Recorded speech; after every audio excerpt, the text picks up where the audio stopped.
Summer routines live or die by how easy they are, and honestly, if something takes too much effort, I'm out. That's why Groons is my go-to. It's my one daily pack of gummies covering my greens, vitamins, and minerals. Plus, it has 6 grams of prebiotic fiber, which is more than 2 cups of broccoli. No mixing powders, no giant pills, no hassle. I just rip open the pack and I'm done. They taste good and they make it easy to stay on top of my health, even when life gets busy. Save up to 52% with the code PODCAST at Groons.co. That's code PODCAST at GRUNS.co.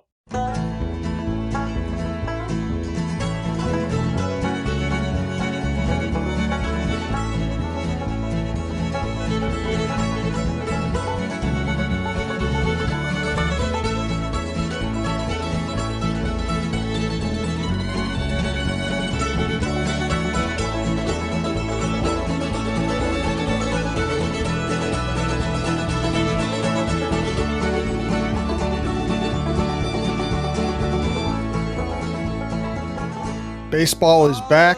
Hockey is moving in that direction. Let's get updates from Michael Russo on the Russo Hockey Show. This is part of the TalkNorth.com podcast network. Hey, I also want to point you toward an old friend of ours, Steven Strom, kind of a super fan who lives on the East Coast. He's been on the Russo Show before. He's done a great job getting high-profile guests and doing a general talk show on this network, and he has Buster Olney talking about baseball issues on his last show. Check that out. Also, have a bunch of new shows, Meatgistics, which is on grilling, gopher hole stuff, outdoor stuff, thanks to our producer, Brandon Morton. And please subscribe to your favorite podcast app. And if you'd like to advertise with us, you can reach me at jsouhan@talknorth.com. Michael, I'll just throw it open for kind of a general update on where hockey is right now. Yeah, it's as we record this, it's June 24th. June 27th is, if you backtrack from a July 10th training camp opening, is the date that would need to be 14-day quarantine would need to start by for all the players coming back into the United States and Canada. And that's in the works. All Minnesota Wild Europeans, all 7 of them. So Koivu and Kakkonen. I'm going to leave somebody out here, okay? And you'll know who it is. Koivu and Kakkonen. The 4, I'll call them Swedes because Kevin Fiala lives in Sweden. Kevin Fiala, Jonas Brodin, Joel Eriksson Ek, and Victor Rask. And then Matt Zuccarello, the 7 who's in Norway. The 7 Europeans are all on their way back. The guy I'm leaving out is Kaprizov because that is not in the works yet. They're still waiting for final word from the NHL and the NHLPA if he could come over. And maybe I'll have more information even that by the end of the day. I'm doing some work on that today, actually. But basically, those guys are coming back. A lot of charters, like in Finland, guys like Koivu, Granlund, Komarov have organized a charter for literally all the Finns that want to be on it that are based in Finland can hop on this charter, fly over to LaGuardia, they'll land. And then it's up to them to get to their respective cities. Like I know guys like with the Carolina Hurricanes are actually going to drive from New York to, guys like Sebastian Aho, Teravainen, and Vatanen are going to actually drive down to Raleigh from there because Vatanen, who played for the New Jersey Devils, his car and all his stuff is in New Jersey still, so they'll go get that and actually take a road trip down there. And so it's going to be interesting watching all these players come back. I do think that they're going to have to come with return to play protocols here in the next little bit. That could come with a collective bargaining agreement extension of up to 6 years potentially. That will help make escrow a little more palatable for the players. And again, the goal is to get these guys on the ice for training camp by July 10th. Eventually go to the respective 2 hub cities around the 23rd or 24th of July and actually start the qualifying rounds by potentially August 1st with at least 1 exhibition game in there. That is what we're hearing right now. And we should get more specific news here in the coming days here because they are hitting the final stages of these return to play protocols. What's interesting is we see all the 100-page protocols from the NBA. We see baseball returning now, and we just saw a women's soccer team in Florida, the Orlando Pride, get ready to play. They have a lot of great veteran players on the team, and a bunch of their young players went out to the bars in Florida and all got sick, and the team decided not to play anymore because they didn't have enough bodies. Will the NHL really be able to keep these people in bubbles, or is it going to be kind of a matter of personal responsibility? And if it's a matter of personal responsibility, do you trust hockey players to stay quarantined and make this work? It's up to personal responsibility. I mean, it really is. In phase 2 and phase 3, the players are not going to be in a bubble. So they are going to get tested frequently, but then they go back to their respective homes. They go to the grocery store. They can go out to restaurants and go out to bars. And then if they are getting exposed to COVID and contract the virus, and all of a sudden they are bringing that to the locker room potentially. Because again, you could be tested negative today, be exposed to COVID tonight, and get tested tomorrow at TRIA, go and practice for 3 or 4 days, and you're not going to test positive until then. And so now you've exposed it to everybody else. So it is absolutely up to these players. I mean, that was the thing. Everybody, they're doing everything right in Orlando, this soccer team, and then a couple of them go out and do something that was less responsible, and now they've kind of ruined it for everybody else. And we just saw it with Djokovic. I mean, just a moronic thing. He's been almost bragging for a couple weeks that he didn't care about COVID. I'm not going to wear a mask, all this stuff. He has this tournament. He brings in everybody. And now, almost a dozen people have contracted COVID when they're out partying and dancing and stuff. I mean, it's just absolutely irresponsible. And that's what I just don't understand about this. I'm so tired of the comments when you tweet out these stories that say, oh, poor Djokovic, he's going to be probably not have any symptoms and be better in 2 weeks. That's not the point. It's about making sure that everybody else stays safe and healthy after this crazy sacrifice that we've all done. And, it just drives me crazy. And if the players aren't going to buy into that, this cannot get done, because the goal, again, is when they get onto that plane on July 23rd or 4th, to get into that bubble and everybody be COVID free. If a couple people bring in that virus, then it absolutely defeats the purpose, and there's no way that the NHL can pull it off.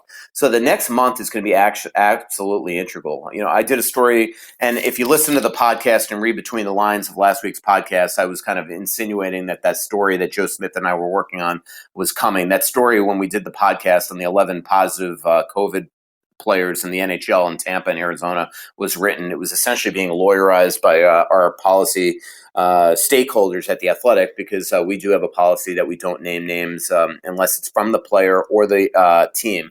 Where on COVID-19, we don't release essentially who has it, and we knew who it was, and it was being essentially scrutinized, our story, by our hires up at The Athletic. But what I was trying to tell you is that in Tampa and Arizona, there were multiple players on multiple teams that had COVID-19. And it's inevitable, as more and more players do get tested, as players now start to come back officially into phase 2. When they get tested more, there's going to be other players that were asymptomatic. They're going to find out that they're going to have COVID, and they're going to take them away. But the closer we get to training camp, and the closer we get back to this return to play tournament, that's where the true adventure is going to happen. I cannot wait to see how teams in the NHL handle this, because you're going to have to pull guys out and potentially have them miss games. I mean, just imagine if July 28th or July 30th, Sidney Crosby or Alex Ovechkin get COVID. I mean, this is a league that is routinely hidden injuries and illnesses. I mean, I made this joke the other day, and it's not even a joke. I mean, remember when Sidney Crosby had the mumps, and the Pittsburgh Penguins trotted him in front of the cameras and essentially denied he had the mumps, even though his face was like the size of Sloth from Goonies, right? And all of a sudden, then he had the mumps. I mean, imagine in the middle of in the second round of the playoffs, a star player contracts COVID, and they got to get the guy out of the locker room and have him miss games. That's going to be the true adventure on how these teams handle it. But in terms of the test the other day, I think it concerned players. But I do think that it's one of those things, and where it concerns the NHL and the union, is that they want to return to play, and they know that if they have an all-player vote, that there's a lot of guys on the fence, which is why the union is trying to wrap a new collective bargaining agreement with return to play. So essentially, it forces the players to essentially vote this in, and they can return this summer. But it is a delicate juncture. But they're going to be positive tests as more and more guys come back, and then it's going to be a matter of how the teams and the league handles it. Yeah, it is amazing how selfish people are about this stuff. Not wearing masks is some kind of statement. All you're saying is you don't care if you spread the disease and people die. Yeah, I mean, I just don't get it. We've just, I just said again, regardless of your politics, whether you hate this or not, whether you think it's our own personal freedom or not, we just all wasted 4 months of our lives staying in, destroying the economy. People are unemployed everywhere because of this thing. And now we're destroying it in one fell swoop because a bunch of us want to go out and not be smart anymore. And it's not just that it's starting to hit parts of the country that didn't hit before, like Vegas and Arizona and things like that. I mean, it is skyrocketing now in Texas again. It's skyrocketing again in Florida. And again, we can't Arizona, control. Utah. Yeah, we can't control what the governments are going to decide. So if all of a sudden, whether you like it or not, they decide that we're shut down again and sports doesn't come back and all this stuff, it's going to be absolutely just, to me, a tragic event for all of us because and I'll be completely honest, I'm biased about this. I work for an all sports website that has somehow managed to survive 4 months without sports. So I am a little worried about our future if all of a sudden we have a second wave of this and the leagues don't come back. And we, get into the fall and the winter when it's going to be flu season. And now we have another second wave, an official second wave of COVID, and there's no vaccine yet. What that landscape is going to trigger our governmental officials to react with. And so I just don't understand what the issue is, why people can't just, for the good of it doesn't matter if you think you're the healthiest human being ever. The reality is was that when you talk to the doctors, a lot of this disease is they say 40% of COVID cases are transferred by asymptomatic people that don't even realize that they have COVID. Exactly. And I just don't get why we, for the good of our human being next to us that might be a little more vulnerable, a little more older, might have underlying conditions, why we don't try to protect him or her. And this, to me, is not a political statement. And I know right now there are people listening thinking, I'm never listening to this guy again. Mind your own business. Stick to hockey, blah, blah, blah, blah, blah. But the reality is that just look at the numbers, whether you like it or not, they're going up, and they are going to react to it eventually if we have hotbeds that continue and outbreaks all over this country. 120,000 dead. I don't think we need to say much more about that. Speaking of health, we do want to welcome and continue to welcome Profile by Sanford. Michael's working on their program. One of the cool things about the network is we tend to have very personal relationships with our sponsors. Michael is working with Profile by Sanford. Tony Hoagland, your State Farm agent in Champlin. Michael and I both get our insurance through Tony, but tell me about Profile by Sanford. Yeah, I'm trying to lose weight, Jim, just to make sure I don't get COVID and roll up and die. So I found Profile by Sanford, and I told the story about 2 months ago when I started this process. Actually, it's not even 2 months. I've lost 26 pounds in about 6 weeks. And Wow. What happened was I was on a bored day in the middle of our stay-at-home order. I was flipping through Instagram, and I saw Paul Fletcher from Cities 97, our friend, had lost a ton of weight. I mean, just look at him. He looks absolutely unbelievable. And I knew he was doing Profile by Sanford for a long time. And my biggest regret with Profile by Sanford, I tell my coach every single time that I talk to her, Danette, is that I didn't do this 3-4 months earlier, because I could have done this right at the start of this pandemic and been so much farther closer to my goal right now. But as I mentioned, I've lost 26 pounds. And, after getting some bad habits during the season and bad habits during the quarantine, I've gotten back on good habits. I've stuck to their nutritional plan. I've done their activities. I've eaten their food, which is absolutely delicious. And I haven't had a sip of alcohol, by the way, since that last road trip in San Jose. Isn't that crazy? In March. And it's been absolutely awesome. So as I mentioned, you get personal coaching. Danette's my coach. They've got coaches all over the Twin Cities, 6 Twin Cities locations, and there are other locations throughout Minnesota as well. Their food's delicious. I feel constant support. They've got all sorts of other cool bells and whistles too, like DNA tests and a Staiku, like 3D test, which is extremely humbling. So for more information, go to profileplan.com and tell them Russo sent you. That is profileplan.com. Awesome. Good stuff. Anything else you want to get to before we get to Twitter questions? No, the only other news that's going to come out here in the next little bit are the hub cities. Minnesota has been ruled out. If you read my hub story with Joe Smith 2 or 3 weeks ago, Jim, you knew the front runners. We were the first in The Athletic that reported that Chicago was suddenly in it and that Vancouver was the front runner for Canada. And the other big reason, we had the final 6 finalists. The big reason is that, a lot of people, when I tweeted out that Minnesota was ruled out as a hub location, they immediately, blamed leadership and blamed it on the protests and the unrest and the reports of defunding the police and things like that. And I could tell you just what the NHL tells me, and this also might offend some people. But the NHL told me that it really has nothing to do with any of that stuff, that it's more the living situations that the players would have to be in a 2-month stand. And, again, I don't want to rip on any hotels here, but the players just don't want to spend 2.5 months in a hotel in downtown St. Paul or potentially downtown Minneapolis. What the NHL is trying to do is create a living environment for these players that is absolutely going to keep them in good spirits if they're in this 1.5, 2 months into a potential tournament. And so they're trying to create almost like an entertainment type venue. So in Toronto, they'd put them almost in a sort of a, not only just to like a hub hotel, but hub area where they'd have all these different things that they could do. In Vegas, as we've mentioned before, they'd have the run of the mill of a potential hotel casino where they've got multiple restaurants. In LA Live, the NHL would literally own and operate those. In Vancouver, they would have the JW and the Douglas Hotel and all the bells and whistles that come with that. Same thing in other markets as well. Chicago, they could have a chain of hotels with restaurants that the league would literally run for 2 months that no other people in the general public could go to.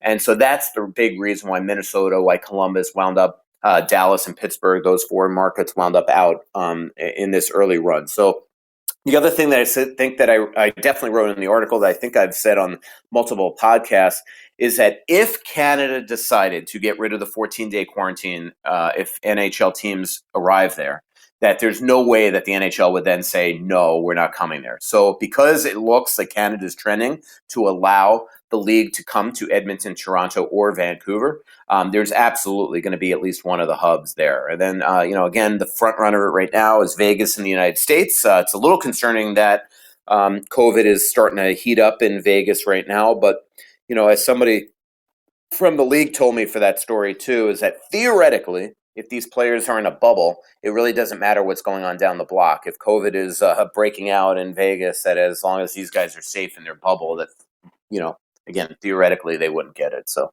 we'll find that out here in the next couple of days as well. Thanks to Tony Hoagland, Hoaglund. He works out of Champlin, but you can work with him wherever you are. I worked with him when I was in Minneapolis. I'm still working with him now that I'm living in Atlantic Lakes. It's not just a home or a car. It's the 6 months you've saved for the Ultra HD flat screen, just in time for football season. And the overtime you worked for that third car so your team can drive himself to practice. While other insurance companies just see them as a bundle or a combo, State Farm agent Tony Hoagland sees your home and car as things you work really hard for. Tony understands what your things really mean to you and is here to help you give them the protection they deserve. Talk to State Farm agent Tony Hoagland in Champlin for your home and auto insurance today. That's ChamplinInsurance.com. All right, some Twitter questions from Tweet96. Thanks for the work in the podcast. When will the dates of the games be released? You kind of answered that earlier, I guess. Any more information? I mean, a lot of it really totally depends, Jim, on when training camp officially starts. If July 10th is the date, they're going to have a couple-week training camp, and then they're going to go to their hub cities. Now, I'm going to talk to the doctor, Bill Maurice, again. I've been trying to work on this really cool, really information-packed story for The Athletic that I've had in the works for like a month and a half on what hockey is going to look like in both the return-to-play scenario, but also in these hubs.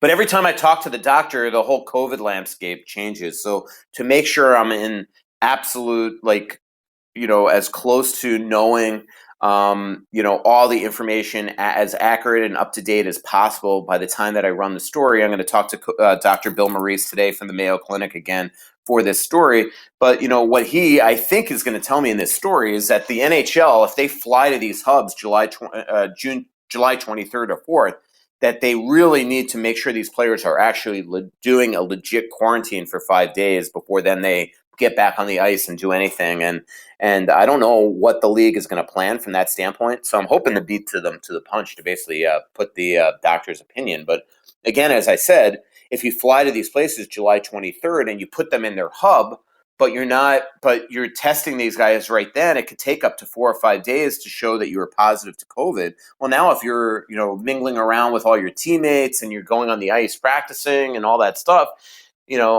you could be essentially exposing other people that are in this bubble to COVID. So that's going to be the most fascinating thing, is how does the league ensure that players get from training camp to the hubs COVID free? Yeah, absolutely. For Minnesota sports fan, how excited are you guys that the Twins are back? Hey, I'm a baseball guy. I'm looking forward to it. I know that a lot of people are angry at either the owners or the players, or both, for the long negotiations. But I'm just going to watch. I'm going to watch baseball and enjoy it when it's back. I'm not going to get caught up in all the negative emotions. Yeah, no, I mean, to me, I'm just dying for sports, right? Yeah. So I'm looking forward to it. From Nick Lane, I think it'd be nice also for subscribers to the Star Tribune Sports and the Athletic Sports to actually read about games again, rather than, that would be nice. like, I love doing the stories, and we would have done them anyway. But Right. there's only so many.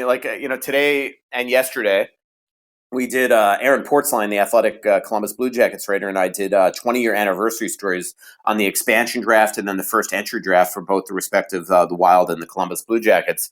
Really cool, meaty stories with great stuff from Doug Riseborough and Doug McLean and Tommy Thompson in the stories. So I highly recommend people going to theathletic.com/wild to read those stories, and you could get 30-day free trials if you read them. But Jim, there's only at some point, man, I just want to write about actual hockey, right? I know. And I'm worried about they're gonna, I could tell you the Wild are starting phase 2 today, but phase 2 is really not starting today. I don't think any players are actually showing up to TRIA today. First of all players have to get pre-tested. Not just for COVID, they got to take pre-medicals. And as far as my knowledge, no Wild players have done that yet. There's still only 4 or 5 guys in town. Guys like Parisi, Stalock, Eric Stahl, trying to think anybody else. Koivu's back in Finland. Spurgeon went home. God, who else would even be here? Oh, Dubnyk. So 4 guys are in town. And as far as I know, the only one that's even thinking of going into phase 2 will be Stalock, and he hasn't started yet. And I don't know why I got into this subject, but I know why. Because, essentially we're not going to be able to cover these small group activities until at least training camp. And even when we're in training camp, we might be allowed to go to TRIA as beat writers and stay in the upper deck and social distance and wear masks and do a temperature check. But we're still not going to get close to the players. But it'll be just so god darned cathartic to just be back at TRIA in a cold rink and actually cover about stuff, write about stuff we see on the ice. How incredible would it be than just having to do all these hey, we're going to mark this anniversary and we're going to do an all this team and this anonymous poll. And I'm sure as proud I am as the work that we have done at The Athletic in the last 4 months without hockey, man, it'd be so refreshing to write about hockey again. So to me, I just can't wait to read, Lavelle and Dan Hayes in The Athletic, and Lavelle in the Strip. Absolutely. From Nick Lane, do you think the coronavirus will have an effect on the future of NHL talent? For example, forcing kids today to quit due to money problems? Or not even money problems, just the fact that a lot of these kids now, I know that youth hockey has started, but it's different training. They've been off the ice for months upon months. There might not be games for, even just college and junior kids for a long time, even minor league hockey players. I don't know if there's a way that you could really measure what the true effects will be of this pandemic, but it absolutely can hurt the, development of a lot of guys. I mean, even just on a small little micro level from an NHL standpoint. I mean, just how much of a shame it is to watch, somebody like Kevin Fiala, who looks in front of our eyes to be developing like a true star, and then he just has it pulled the plug out from under it. And by the way, I do sources do say that Devin Dubnyk, Ryan Hartman, Louis Belpedio, Carson Soucy, Kyle Rao and Luke Johnson are officially starting phase 2 today for the Minnesota Wild. Cool. All right. From Jackson Purdy, kind of the key question here, is the league committed to finishing this season no matter how many players and or coaches get sick, or is there a threshold at which they'd shut down again? Oh, man, that's a great question, right? In team sports too, that to me is the biggest concern, because you just don't know if an outbreak happens and the entire Minnesota blue line goes down. I mean, the theory is that you're going to be able to isolate those guys out of there, keep everybody safe, and then have a great. I just mentioned Luke Johnson, Kyle Rao, and Belpedio are skating. I don't know if they're officially going to be part of the Black Aces for the Minnesota Wild, but they're obviously starting up like they're going to be. And the whole theory of having a bunch of extra players is that, boom, if Jonas Brodin gets it, you just throw in, Louis Belpedio or Brennan Manel or somebody. So that is the theory there. But if all of a sudden there's an entire outbreak in the bubble or an entire team goes down, I just don't know how. But the goal of this is to not shut down if just there's one or two positive cases in the middle of this. But obviously, if they're in the bubble and they're and the whole point of the bubble is to only have players and staff in there, a limited number. They're going to be frequently tested and protected. If COVID-19 all of a sudden infiltrates the bubble and people are testing positive, all bets are off on how this thing could spread. Absolutely. From Christopher Hansen, any specific examples on how GMs have changed their approach to the upcoming draft because of this odd year? And thanks for keeping everybody updated.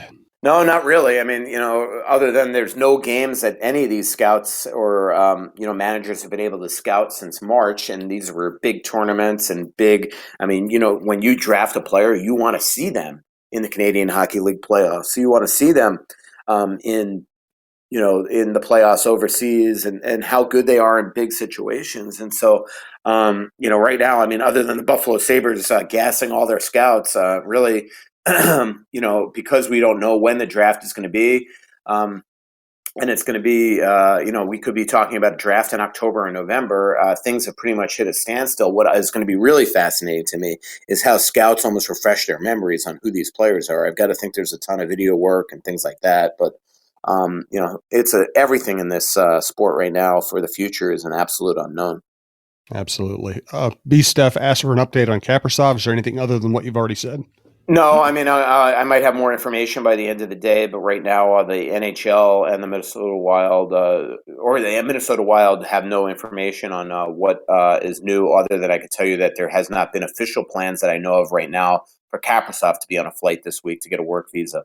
The goal is for the NHL to make this decision, announce it. Kaprizov can get a work visa, get over here and quarantine like the rest of them, 14 days. But we'll see if that happens. I might know more today. From Irrelevant on Twitter, that's a little redundant. Is the NHL just praying a vaccine is released before the start of next season? I mean, to get fans in the crowd, that might be what it takes. But I don't know. I mean, I saw Fauci during the congressional hearings yesterday said that he thinks that there's a chance, but then everybody else said he might be being a little too optimistic and things like that. And then the question is, how does the NHL mandate it? I mean.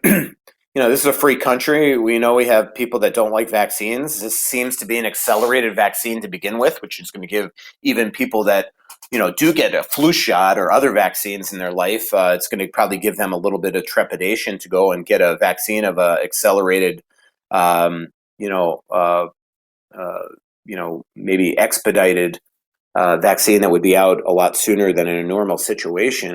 And could the NHL actually force their players like, hey, if you're going to play, you got to take a vaccine? Could the NHL actually say to fans, hey, you need proof that you've taken a COVID vaccine to come into our arenas? And as I've talked to Bill Maurice, he's thinking that very soon, just like we all have, like those of us that have clear or TSA pre-check, we sort of rush through security. He thinks that very soon in this country, people like Google, Apple are actually working on sort of medical cards for us that are going to be, like they have in China right now, that show if you either have immunity to this virus or have taken the vaccine. Could the NHL actually sit there and force fans to say, hey, I have taken it. That's going to give me permission to enter an arena. That's going to be, to me, fascinating because, even as we saw during the mumps outbreak, there were certain players that got the mumps that never took a mumps vaccine and admitted it. I don't want to remind people who,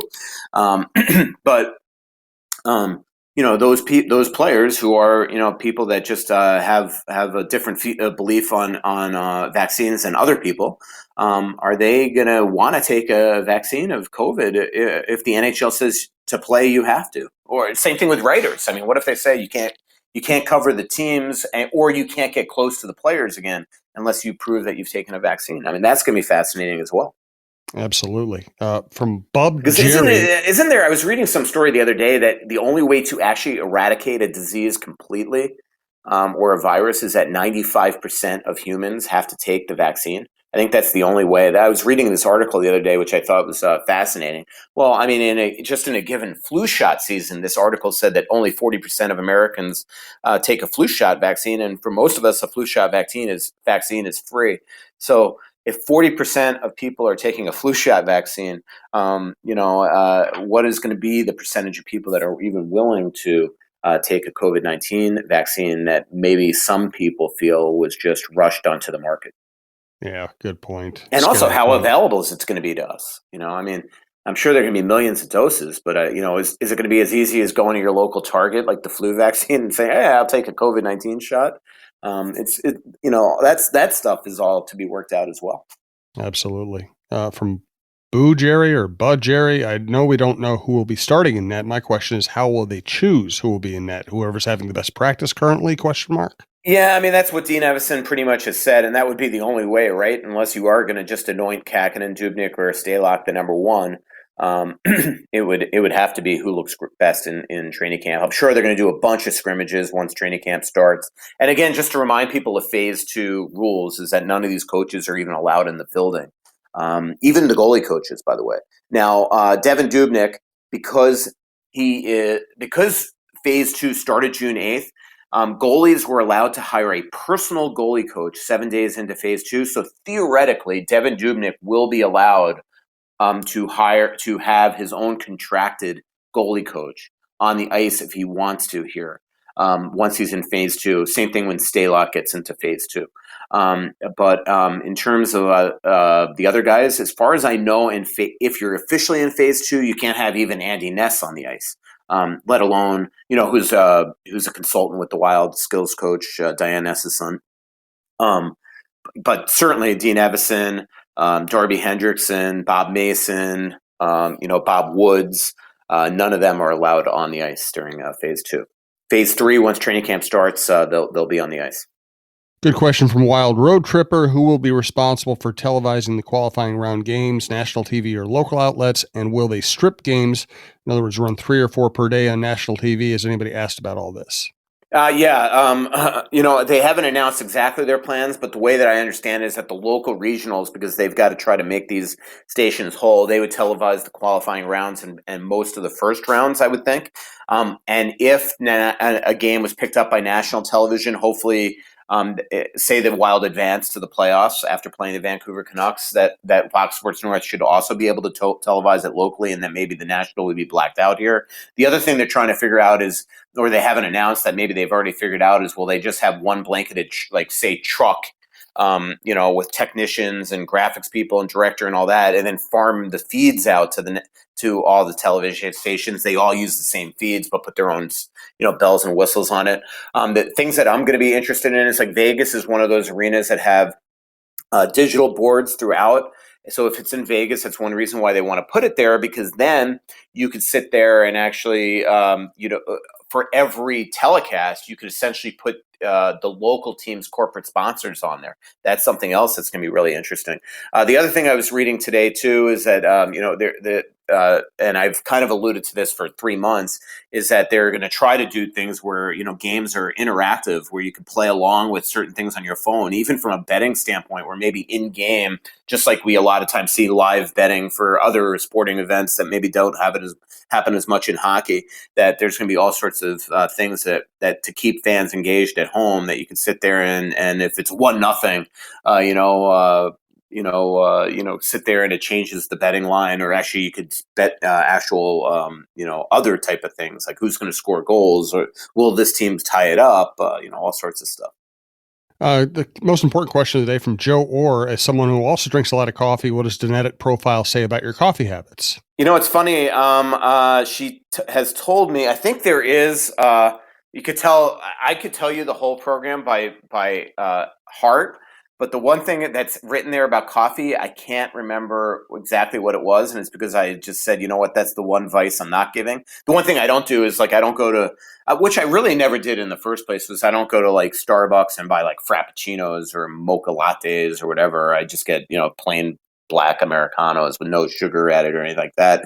But I would like, in the past, when I've had some bad habits, you buy those like Coffee Mates that have like the really cool flavors that taste scrumptious.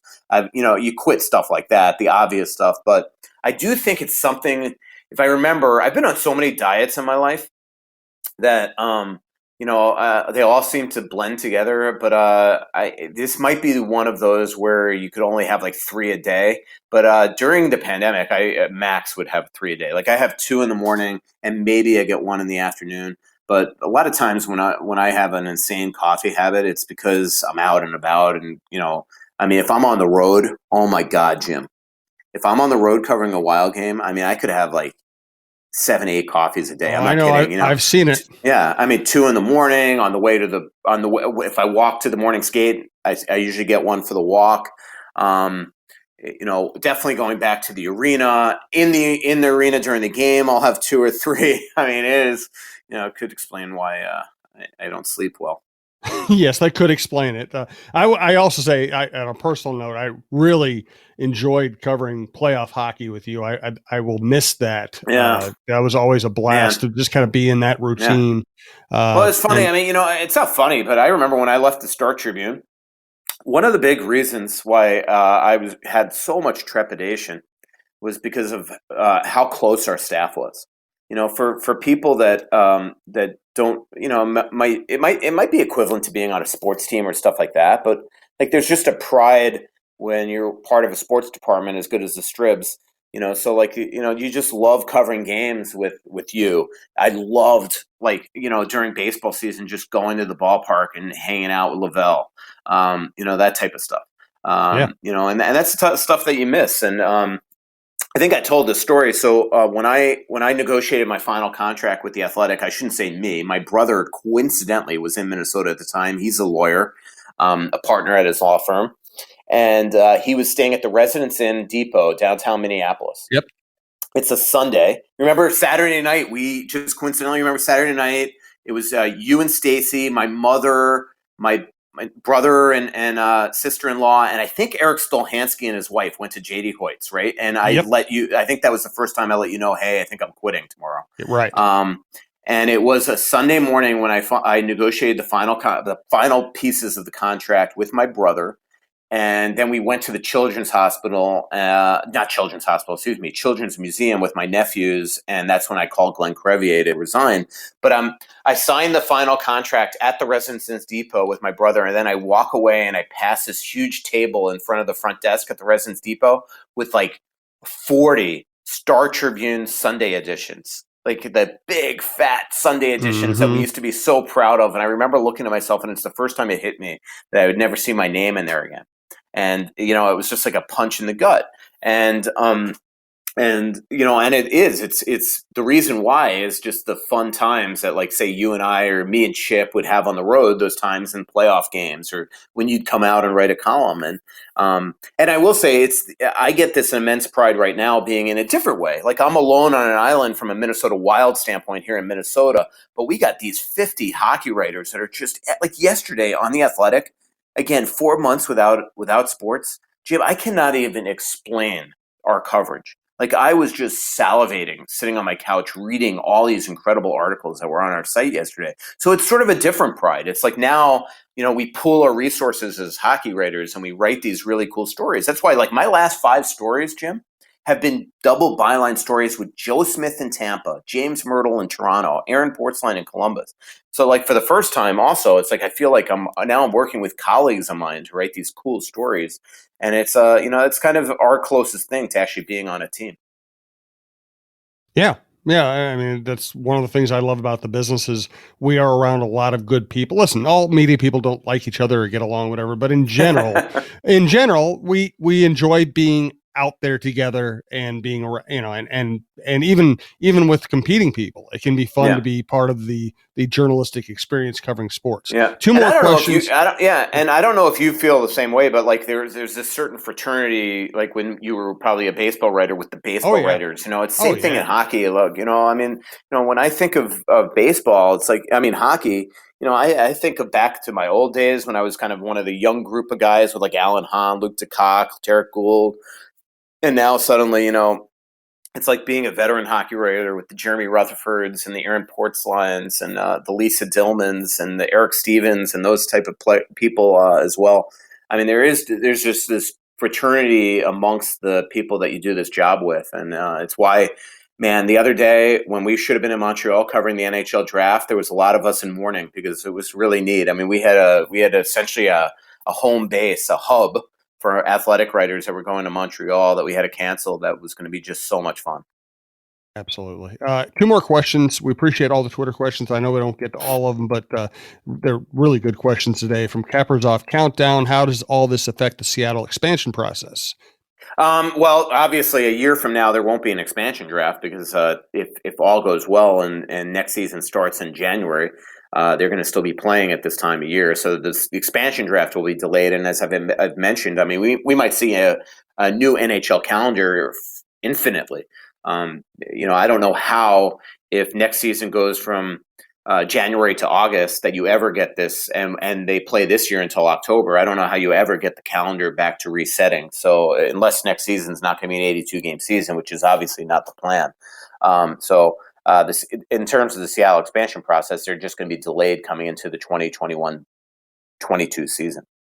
He also asked, are you surprised that Granlund is helping lead the charge, getting Finnish players back? Yeah, there's charters that a lot of these nations players have put together.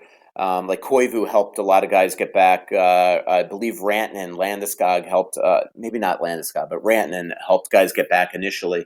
I think they flew to like Columbus and Nashville or something like that, and then players could get on those charters to get overseas. As far as I know, a lot of the players in Switzerland, Germany, they're going to sort of wait this out and wait for a Phase 3 announcement. But right now, Granlund, Komarov, and Koivu, from what I understand, have arranged a charter for all the Finnish players to hop on a plane on Friday, really Thursday night, land at LaGuardia on Friday, and then get back to their teams. And I think that same thing's going on in Sweden. Last question. Thanks to Brandon. Thanks to Michael. Thanks to everyone who would listen to this show and the network. Again, please subscribe to the network on your favorite podcast app, and you can just cherry pick which shows you want to listen to. We do appreciate it. From Mitch Perzacilli, longtime listener, one of the best traditions in all of sports happens after an NHL series ends. Will teams be allowed to shake hands after? Wow, it's almost like we set this up, Mitch, because there's a good punchline to this story. But one of the things that I'm writing in this article that I'm doing with Dr. Maurice is to answer that question that Mitch asks is how will the game change? Will there be hugging after goals? Will there be handshakes after playoff series? And again, the goal is that as long as you're keeping these players COVID-free throughout a bubble, that then they can conduct themselves as normal. So they can check, they could fight, they could face wash, they could scrum, that they're going to give these players common sense suggestions, but that they're not going to take away any of the things that we normally see in hockey. So the answer to that question is yes, they should be able to shake hands afterwards. And the punchline to this story is that if you're a Minnesota Wild fan that remember one of the 2012 or 2013, one of my articles that I did to Star Tribune, I still remember where I was. I was in Washington, D.C. So if you Google it or go to Star Tribune search field and type Dateline Washington, Parisi flyby, there was this article where Parisi and Suter were trying to get rid of the flyby, the run the bench, the line on the bench after you celebrate, where you punch the gloves of your teammates. That they just thought it was it was not a cool tradition, that it was showing up the other team, and they wanted to get rid of it. And then more and more players, as this article went kind of viral nationwide, throughout the hockey world, and even on the Wild, they would almost exaggerate the flyby and do it more. So when I was talking to Parisi for this article that is eventually going to run, that again, I talked to Parisi probably a month and a half ago. He joked at the end. He goes, I'm still hugging my teammates after goals, but maybe it'll finally get rid of that flyby. So where they don't run by the bench and punch each other's hands and stuff.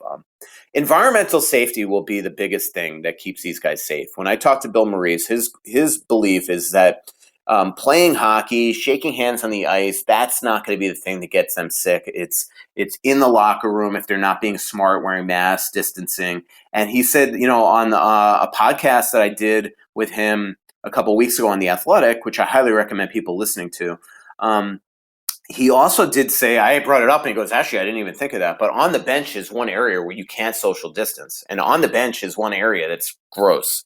They're spitting. They're doing the snot rockets. They're next to each other. They're, by just physiology, they're coming back to the bench and they're huffing and puffing and all that type of stuff. And he did say that that's another area that he'd be concerned about. So it'll be interesting. Like Bauer came out with all these new, safety measures for coaches, for, putting shields over baseball caps if you're in the hub city, even like kind of spit guards that go to the bottom of your visor that at least will stop that.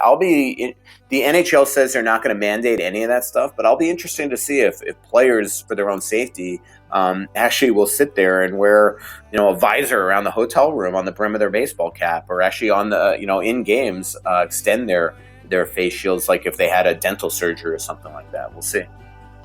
Good stuff, Michael. Thanks to everyone. We'll be back soon. Pretty little city built on a hillside. Music in the bars and fire in the sky.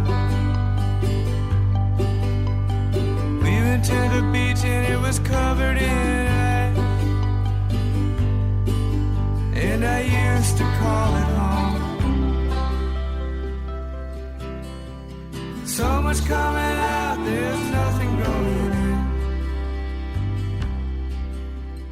I know that you feel like you're never gonna win. Oh, but the world won't forgive a winner. At some point, man, I just want to write about actual hockey. Blah, blah, blah.